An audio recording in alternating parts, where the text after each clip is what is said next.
আমরা যারা 1995 থেকে 2005 সালের মধ্যে জন্মেছি, আমরা বিশেষ কিছু ছিলাম না, তবে আমরা ভাগ্যবান ছিলাম। যখন আমরা ছোট ছিলাম, হাতগুলো জামার ভিতর ঢুকিয়ে রেখে বলতাম, আমার হাত নেই। একটা কলম ছিল যার 4 রকমের কালি ছিল, আর তার 4টা বোতাম একসাথে টেপার চেষ্টা করতাম।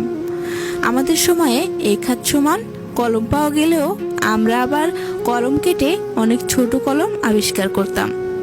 দরজার পিছনে লুকিয়ে থাকতাম, কেউ এলে চমকে দেব বলে। সে আসতে দেরি করছে বলে অধৈর্য হয়ে বেরিয়ে আসতাম। রাতে হাঁটার সময় ভাবতাম, আমি যেখানে যাচ্ছি 4টাও আমার সাথে যাচ্ছে। কারেন্টের সুইচের 2 দিকে আঙুল চেপে সুইচটাকে অন অফের মাঝামাঝি অবস্থানে আনার চেষ্টা করতাম।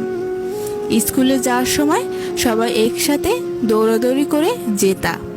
ক্লাসে কলম কলম খেলা, খাতায় ক্রিকেট খেলা, চোর ডাকাত বাবু পুলিশ খেলতাম। অনেক সময় স্কুল ফাঁকি দিয়ে কয়েকজন বন্ধু মিলে ঘুরতে যেতাম, আড্ডা দিতাম, আরও কত কি। 1 টাকায় রঙিন বা নারিকেলি আইসক্রিম, হাওয়াই মিঠাই খেতে না পারলে মনটাই খারাপ হয়ে যেত। হঠাৎ আকাশ দিয়ে হেলিকপ্টার গেলে সবাই রুম থেকে বের হয়ে আকাশের দিকে তাকিয়ে থাকতাম। স্কুল ছুটি হলে দৌড়ে বাসার সামনে আসতাম মিনা কার্টুন দেখব বলে। শুক্রবার দুপুর 3টা থেকে অপেক্ষা করতাম কখন বিটিভিতে সিনেমা শুরু হবে, এবং সন্ধ্যার পর আলিফ লায়লা, সিন্দাবাদ, রবিন হুড, মাইকোভার দেখার জন্য পুরো সপ্তাহ অপেক্ষা করতাম। ফলের গুটি খেয়ে ফেললে দুশ্চিন্তা করতাম পেটের ভিতর গাছ হবে কিনা।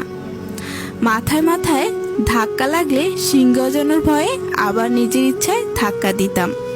কেউ বসে থাকলে তার মাথার উপর দিয়ে ঝাঁপ দিতাম যাতে সে আর লম্বা হতে না পারে।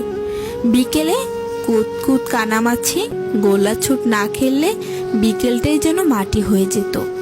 ফাইনাল পরীক্ষা শেষ হলে তো সকালে পড়া নেই, এত মজা লাগতো যা বলার বাইরে। নানু বাড়ি দাদু বাড়ি যাওয়ার এটাই তো ছিল সময়। ব্যাডমিন্টন, ক্যারাম, লুডো না খেললে কি হয়। ডিসেম্বর মাস ও শীতকালটা আমাদের ছোটবেলার এমনই কালারফুল ছিল। তবে ডিসেম্বরের 31 তারিখ যতই আগায় আসতো, মনের মধ্যে ভয় ততই বাড়ত। ওই দিন যে ফাইনালের রেজাল্ট দিবে, তাই আর কি। আমি জানি আমাদের জেনারেশনে যারা এই ভিডিওটা দেখতেছ, নিশ্চয়ই তোমাদের মুখে হাসি ফুটে উঠছে।